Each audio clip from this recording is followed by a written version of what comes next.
Son ya en este momento las 9 de la mañana con 31 minutos, 9 con 31 horas de Nueva York, de este día miércoles ya 9, miércoles 9 de marzo. Y bueno, pues en esta jornada del día de hoy hemos tenido una actividad en el mercado en el mercado de divisas bastante menos pronunciada de lo que habíamos estado viendo en las últimas dos jornadas. Me parece que este miércoles, ya conforme nos estamos acercando precisamente a la decisión de política monetaria por parte del Banco Central Europeo, empieza a verse menos actividad, los operadores menos dispuestos a estar participando en el mercado precisamente de cara a esta situación, ¿no?, de la publicación de política monetaria por parte del Banco Central Europeo, y esto nos ha generado pues ensanchamientos en el euro, en el yen japonés también muy amplio el ensanchamiento, o muy notorio, ¿no? Y de alguna manera un movimiento que pintaba para ser alcista el día de hoy en lo que es la libra, y que a la mera hora pues se quedó como que paradillo por ahí, ¿no? Prometía ahí ir a buscar romper esta zona de resistencias y a la mera hora fracasó. En el corto plazo tenemos un ensanchamiento ahí más o menos pequeñín en lo que es, de hecho no, bueno sí, en lo que es el euro dólar, en lo que es el dólar yen también, un poquito más claro. Aquí está a continuación de este impulso. Este es el que le hablaba yo en la cápsula de Forex con Café. Sí siguió presionando un poco más hacia la baja, pero de repente en esta fase de aquí se estuvo entretenido mayormente toda la sesión europea, entonces estuvo ahí como que medio parquillo el mercado. Después ya rompió un poco más y terminó conjugando lo que parece ser por lo menos ya 13 ondas terminadas de lo que es movimiento de impulso que se dio desde el extremo de los 1 punto, ahorita le digo exactamente que lo tengo aquí en otra gráfica más cerca, desde el 1.0978, 1.0978 más o menos es estos máximos de por aquí. De aquí a acá ya parece que hay un impulsito, déjeme se lo acerco un poco más para que lo vea, un impulsito en marcha, ¿no? Que parece que está a lo mucho formando todavía la onda 4, pero faltará un último tironcito, que quién sabe qué tanto se vaya a separar de esta zona de soportes de los 1.0945, pero ese último desplazamiento hacia la baja, que podría ser aproximadamente de unos, cuando mucho yo creo que unos 15 pips, yo creo que sería el último movimiento que yo podría estar intentando pescar, y eso si no me agarra el problema de punto 9 en ello, ¿no? Pero de ahí en fuera la verdad es que poco más que hacer con el euro el día de hoy. Vamos a ver cómo continúan las cosas el día de mañana. Probablemente yo no esté participando en el mercado de manera intradiaria mañana, precisamente por el tema de la política monetaria del Banco Central Europeo, que es, para mí estos jueves son los más incomodillos de estar operando, porque el fundamental, que aparte no sale en una sola exhibición, sino que salen dos pedazos, uno cuando viene la decisión que comunica el Banco Central Europeo, y luego la otra parte cuando es la conferencia de Mario Draghi. Parten pues la jornada, digamos, fraccionan la jornada y se hace un tanto difícil de estar encontrando buenas señales. Pero bueno, vamos a ver, ¿no? Cómo están las cosas para el día de mañana. Por lo pronto, el día de hoy, lo que tuvimos fue una actividad en lo que es el mercado, pues en lo que son los fundamentales, bastante magra, la verdad. No hubo grandes cosas para estar viendo en esta jornada del día de hoy. Tuvimos lo que fue los fundamentales de producción industrial y manufacturera allá en el Reino Unido al inicio o en la primera parte, más bien no al inicio, en la primera parte de la sesión europea, y después prácticamente nos fuimos libres hasta que dentro de unos 37 minutos más tengamos pues la decisión de política monetaria por parte del Banco de Canadá, que es uno de los dos bancos centrales que hoy van a estar comunicando, ¿no?, lo que va a estar pasando. Después lo vamos a tener también en la tarde la decisión de política monetaria por parte del Banco de la Reserva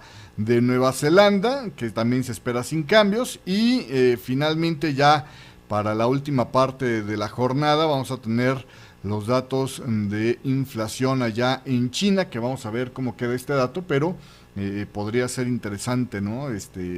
La continuidad en este sentido. Así que esto es básicamente lo que hemos estado trabajando el día de hoy, una jornada pues bastante tranquila. En la información que se estuvo vertiendo en el mercado el día de hoy, bueno, pues resulta ser que el Banco de Francia decidió este miércoles rebajar su previsión de Producto Interno Bruto del primer trimestre al reducir la confianza manufacturera en febrero. Según el índice de la actividad empresarial, el Producto Interno Bruto ahora crecería un 0.3% por debajo de la estimación anterior de un aumento del 0.4%. El indicador de confianza manufacturera bajó a 98 en febrero desde los 101 de enero, mientras que el de servicios se mantuvo sin cambios en 96.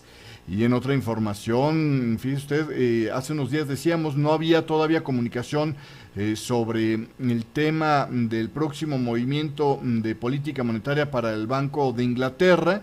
Al menos no lo había habido en las últimas 2 semanas, y volvieron a refrendar el señor Whale, del Comité de Política Monetaria del Banco de Inglaterra. Dice: las presiones inflacionarias en el Reino Unido se están acopiando, y el próximo movimiento del Banco de Inglaterra probablemente será una subida de los tipos de interés más que una rebaja, señalaba Martin Whale, miembro del Comité de Política Monetaria de la entidad. Es decir, insiste en que no han cambiado las cosas en general para el Banco de Inglaterra, y la decisión, si se llega a tomar, la siguiente será más bien de endurecer la política monetaria.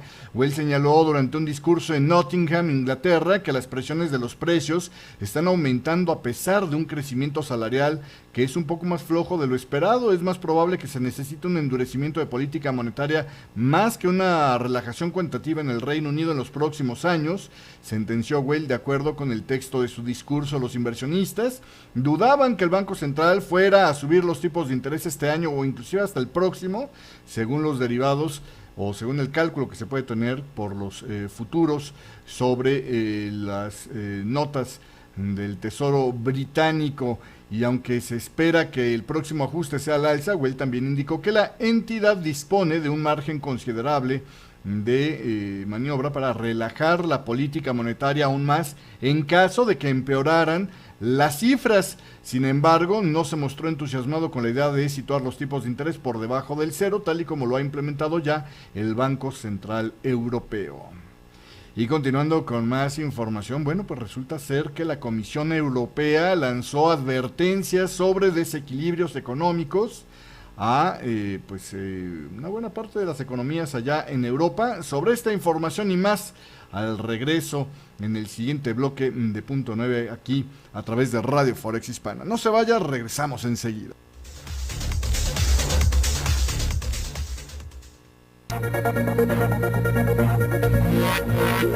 Punto 9. Lo hacemos juntos.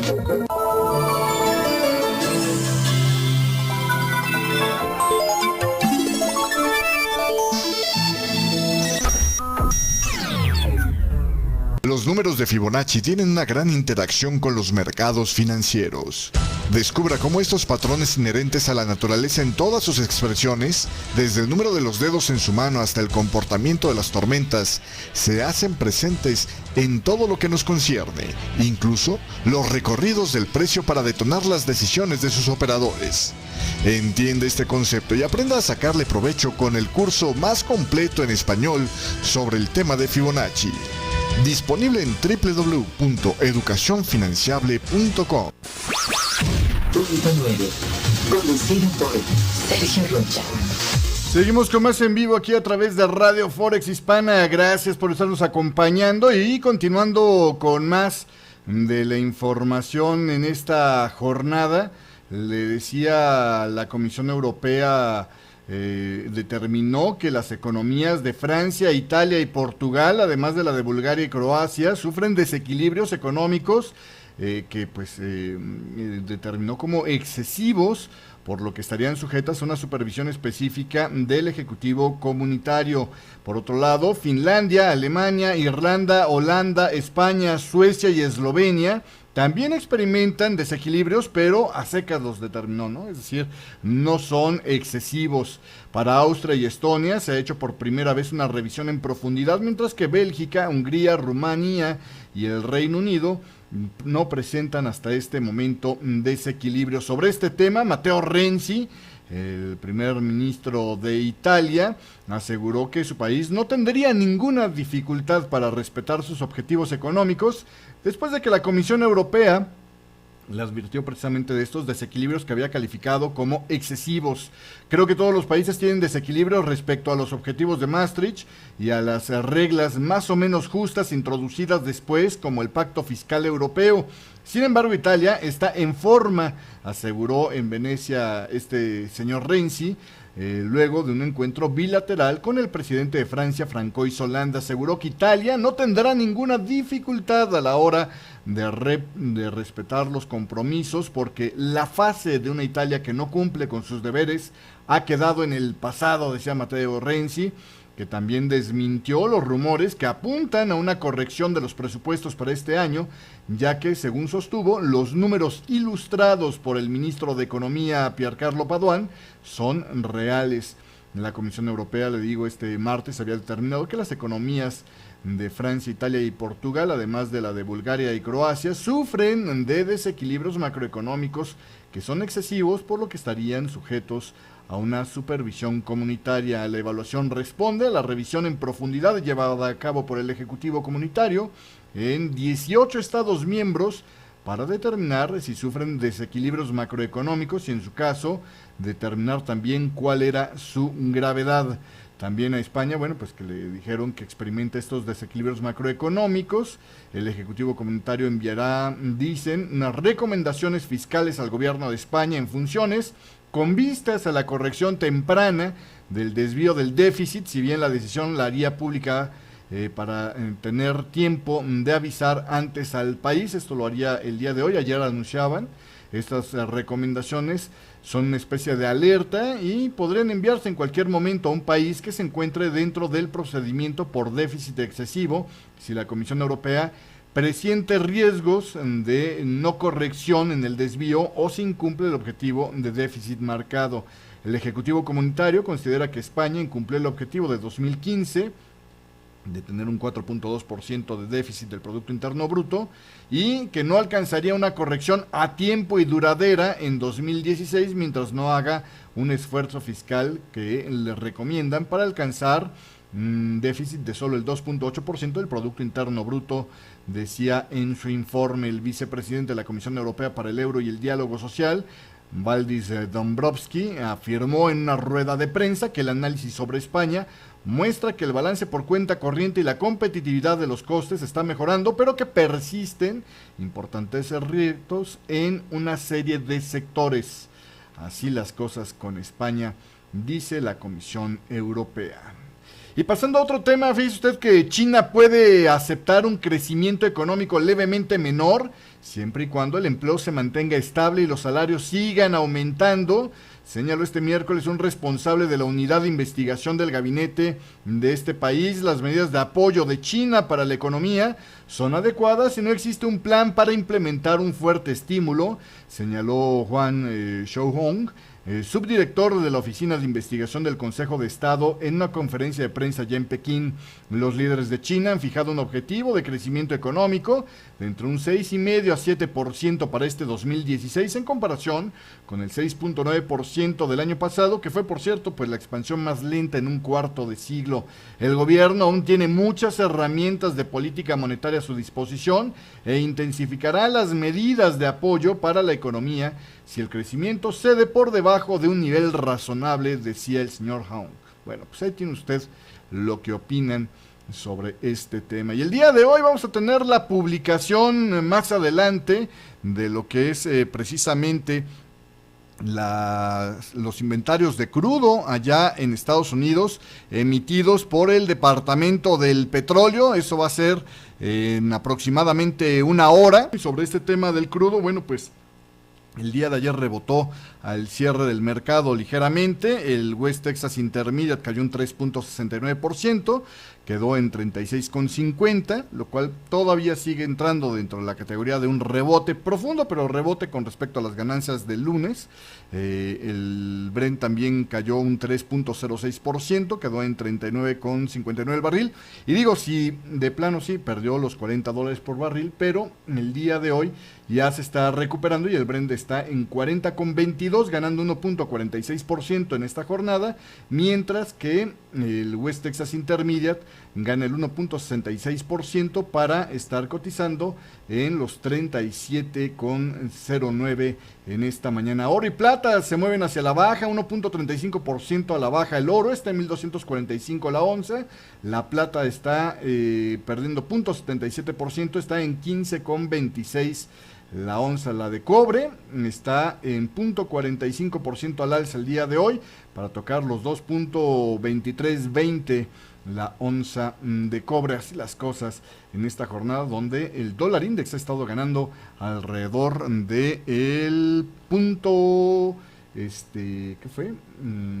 Aproximadamente el 0.37%, está en 97.51 en este instante el índice del dólar. Vámonos a un corte comercial, 9 de la mañana con 48 minutos de regreso.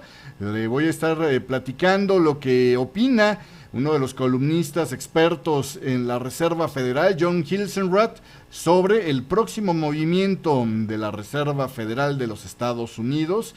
Y si nos da tiempo, también le platico un poco sobre el tema de la crisis de los sistemas de pensiones, que en Europa pues parece que está cobrando más urgencia. Vámonos a un corte comercial y regresamos con más aquí en vivo a través de Radio Forex Hispana.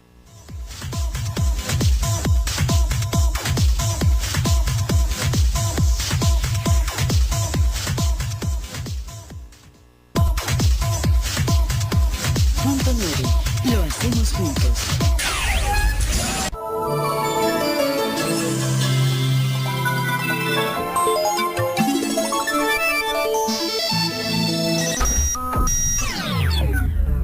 Hola, soy Sergio Rocha. Tengo 10 años operando los mercados de divisas. Déjame acompañarte con mis comentarios y la mejor música en inglés y español todos los días, desde la apertura de mercados en Europa hasta el mediodía americano. Aquí, en vivo, en Forex Hispana Web Radio. Sintonízanos de lunes a viernes por www.forexhispana.com. Punto 9. Conducido por Sergio Rocha. Seguimos con más aquí en vivo a través de Radio Forex Hispana. Y bueno, pues el día de hoy parece ser que el Tesoro de Portugal estuvo pues pagando un poco más de lo que había estado haciendo en ocasiones anteriores para colocar su deuda a 5 y 10 años. Hoy adjudicó 1.215 millones de euros en deuda a 5 y 10 años, un importe cercano al máximo previsto, por el que tuvo que pagar tasas de interés superiores según el Instituto de Gestión del Crédito Público allá en Portugal. La primer subasta de este 2016 con vencimientos, se colocaron 594 millones de euros en títulos a 5 años y otros 621 millones en obligaciones a 10 años. La deuda a 5 años tuvo una rentabilidad del 2.03%, bastante por arriba del 1.42% que había pagado en la subasta similar el año pasado, en julio del 2015, y por su parte las obligaciones a 10 años fueron colocadas con un rendimiento del 3.14%, también 3.14%, no es cierto, 3.14%, también lejos del 2.43% de la última subasta de este plazo celebrada en noviembre. Bueno, pues ahí tiene usted cómo van las cosas el día de hoy con este tema. Por cierto, en el tema de las bolsas en Estados Unidos, el Dow Jones está en el territorio positivo, 0.29% en esta jornada, 0.3% casi, y está También en esta mañana el Standard & Poor's 500 ganando 0.28% para tocar 17.013 unidades el Dow Jones y 1.984, casi 85 unidades el Standard & Poor's 500. A la baja está todavía el Nasdaq, 0.11%. El día de ayer tuvieron un cierre negativo, bastante feíto, se descompuso ahí a media tarde la jornada, bueno, a media mañana más bien, la jornada de acciones en lo que es Estados Unidos. Y en Asia pues también se vio un arrastre hacia la baja precisamente luego de este cierre malo en Estados Unidos, solo con el Standard & Poor's asiático ganando el 0.96%, todos los demás terminaron de planos a negativos, plano solo el Hang Seng de Hong Kong y negativo claramente el Shanghai Composite cayendo 1.34% y el Nikkei 225 de Tokio perdiendo también el 0.84%. Siguiendo con más información, resulta ser que la Reserva Federal, dice John Hilsenrath, probablemente mantendrá los tipos de interés de corto plazo estables en su reunión de la semana que viene y no especificará cuándo los volverá a subir debido a las incertidumbres que atenazan a los mercados y al crecimiento mundial. Digo, hombre, esto no es de adivinar, nunca se precompromete la Reserva Federal, pero bueno, dice John Hilsenrath, la presidenta de la institución, Janet Yellen, va a tener que enviar un mensaje que deje abiertas las opciones de una subida en abril o junio, en caso de que la economía muestre una sólida evolución en las próximas semanas, aunque sin el compromiso de realizarla por si los datos macroeconómicos llegaran a decepcionar o los mercados se volvieran a desestabilizar. En diciembre, la Reserva Federal había subido el tipo de interés de referencia de los fondos federales, dice John Hilsenrath, desde el nivel cercano al cero a un rango de entre el 0.25 y el medio punto porcentual, y dio a entender que sus integrantes esperaban más subidas, 1% de subidas en este 2016, que para hacerlo a plazos, insisto yo, tendría que ser en 4 movimientos, ¿no? La próxima reunión va a ser el 15 y 16 de marzo, y el martes comenzó la semana de deliberaciones a puertas cerradas sobre cómo actuaría la Reserva Federal y el silencio que le imponen a los miembros de esta reserva. Los recientes comentarios de algunos integrantes del Banco Central mostrarían que están aliviados por los recientes indicios de que la economía está capeando los vientos en contra derivados del menor crecimiento mundial y de las turbulencias en los mercados financieros, ni sus previsiones de modesto crecimiento y creación de empleo, que se actualizarán antes de la reunión, parecen mantenerse. En diciembre proyectaron que la tasa de paro caería al 4.7% para finales del 2016 y que la producción económica se expandiría un 2.4% este año. En febrero, la tasa de desempleo fue del 4.9%. Sin embargo, están valorando también las señales dispares de inflación que lleva casi 4 años por debajo del objetivo del 2%. Además, no desean subir los tipos prematuramente debido a la fragilidad de la expansión mundial ni su propia capacidad limitada de apoyo en caso de debilitamiento de la economía de los Estados Unidos. Desde una perspectiva de gestión del riesgo, los motivos a favor de la paciencia hasta que el panorama se aclare, decía Lael Brainard, gobernadora de la Reserva Federal y parte del grupo de los que desean proceder con cautela. Por el otro lado, gobernadores como el de la Fed de San Francisco, John Williams, cree que la economía va bien y quieren seguir adelante con las subidas de los tipos de interés. Yellen intentará que ambos grupos se pongan de acuerdo, dice John Hilsenrath, en esta próxima reunión. Bueno, pues así las cosas con este tema. Y pasando a otra información, hijo de la mañana, a ver si no, vamos a darle un pelín de chance. Parece que está rebotando el eurillo un poco más hacia el alza, y estaba yo esperando que me diera tiempo de entrar. Yo creo que ya no me va a dar chance, pero en fin, vamos a ver, vamos a darle un poquito más de tiempo. Oiga, pasando a otro tema, el día de hoy, fíjese usted que dice un artículo de Juliette Samuel del Wall Street Journal que la crisis de los sistemas de pensiones de Europa cobra un poco más de urgencia ahora. Y bueno, pues comienza con el tema de durante más de 4 décadas, una campesina de Polonia había estado cultivando esta franja de tierra en el este de Polonia. Jubilada de 68 años, se dedicaba a sembrar el trébol entre hileras de plantas de frambuesa para alimentar a sus conejos. y ahora pues se come los conejos y vende las frambuesas, lo que le deja apenas unos $1,300 al año. Para sobrevivir, ella y su marido dependen de las pensiones que les paga el Estado de Polonia. El sistema estatal de pensiones es uno de los elementos fundamentales del modelo de bienestar social europeo. Sin embargo, la mayoría de los países del viejo continente no han ahorrado lo suficiente como para pagar estas prestaciones y simplemente las solventan con ingresos fiscales corrientes. Debido al creciente desajuste entre las bajas tasas de natalidad y una mayor longevidad, el sistema de pensiones europeo se encuentra frente a un tsunami demográfico. La población de jubilados de Europa es la mayor del mundo y sigue creciendo. Hay 42 personas mayores de 65 años que no trabajan por cada 100 trabajadores en activo. Para el 2060 esta proporción inclusive se elevará a 65 por cada 100, es decir, ni siquiera con todo lo que aporten ellos alcanzaría, ¿no?, para generar un superávit, pero en fin, según la Agencia de Datos de la Unión Europea, en comparación, Estados Unidos tiene 24 jubilados de 65 años o más por cada 100 trabajadores, según la Oficina de Estadísticas Laborales, que todavía no tiene una proyección para el 2060. La Comisión Económica para América Latina y el Caribe, la CEPAL, estima que en América Latina la cifra llegó a 11.2 jubilados sin trabajo por cada 100 trabajadores en activo en 2015 y subiría al doble, a 24.4 trabajadores por cada 100 para el 2050.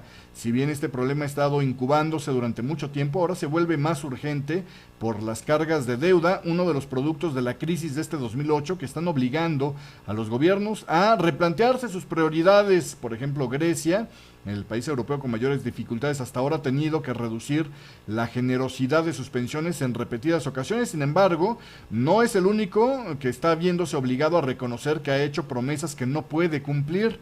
Los gobiernos europeos occidentales están cerca de la quiebra a causa de esta bomba de relojería que representan las pensiones, opina Roy Stockel, director de gestiones de activos de la Ernst Young.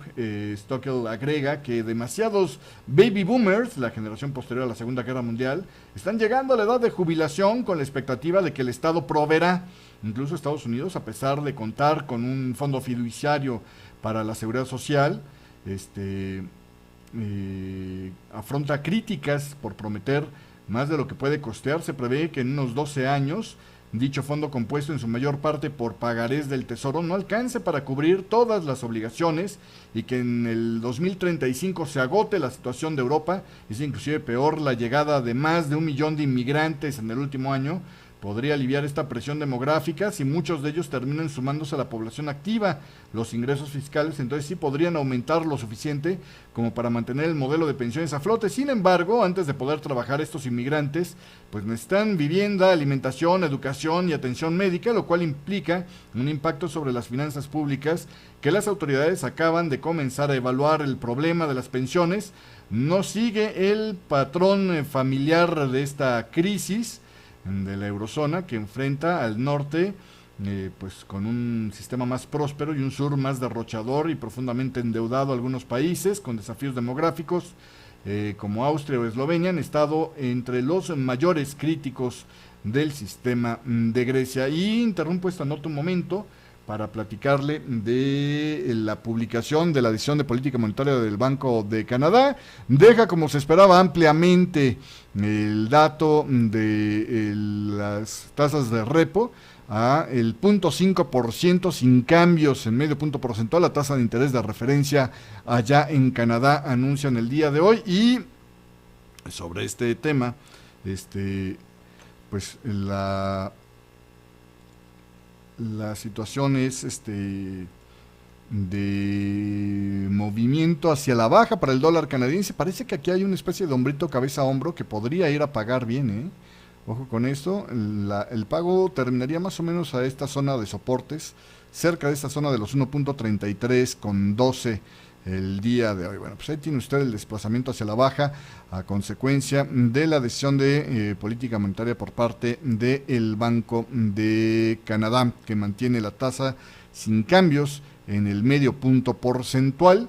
Y de la mano de esto ha habido un pequeño movimiento de apreciación en el euro, y también parece que podría haber algo de rebote hacia el alza para la libra. El dólar está manteniéndose al alza en el yen japonés y también presionando por máximos un poco más altos para el dólar australiano. Bueno, pues así las cosas en esta mañana del día de hoy. Hasta aquí llegamos con la información. Por cierto, le tengo una ampliación de la información del día de ayer de esta compañía chilena IM Forex, que fue cerrada precisamente por acusaciones de fraude.